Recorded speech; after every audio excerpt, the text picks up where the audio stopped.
Max building technology এর সাথে আছি আমি ইঞ্জিনিয়ার মশিউল ইসলাম। ভিউয়ার্স, এখন আমরা কথা বলবো পাইল নিয়ে, মূলত প্রিকাস্ট পাইল নিয়ে আলোচনা করব। একটা বিল্ডিংয়ের dead load, live load, seismic load, wind load সহ টোটাল লোডকে শেষে বহন করতে হয় ভূপৃষ্ঠ বা মাটিকে।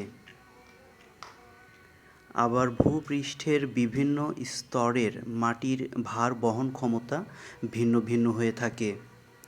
যেমন কোনো জায়গায় ৩ ফিট গভীর করে ভালো মাটির স্তর পাওয়া গেলেও একই জায়গায় অনেক সময় ১০ ফিট, ২০ ফিট, ৩০ ফিট নিচে মাটির অবস্থা খারাপ থাকে। এমন অবস্থায় ওই জায়গায় সাধারণ ফাউন্ডেশন দিয়ে বিল্ডিং করা নিরাপদ নয়। যেখানে মাটির ভার বহন ক্ষমতা কম, সেখানে পাইলের মাধ্যমে বিল্ডিং বা কাঠামোর লোডকে মাটির ভার বহন ক্ষমতা স্তরের উপরে ছড়িয়ে দেওয়া হয়।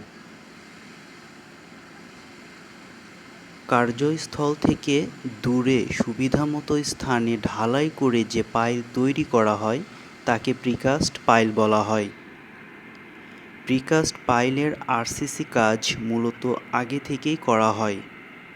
লম্বায় খুব বেশি হয় না এই পাইল, তবে ৩০ ফিটের চেয়ে কম না।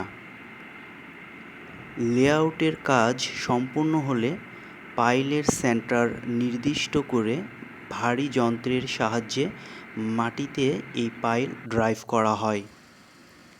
তবে এ ধরনের পাইল ডিজাইনের আগে আশেপাশে কী ধরনের স্থাপনা আছে সেটা মাথায় রাখতে হয়, কারণ এই পাইলগুলো ড্রাইভের সময় মাটির লেয়ার কাঁপতে থাকে, ফলে বড় ধরনের ঝাঁকুনি সৃষ্টি হয়।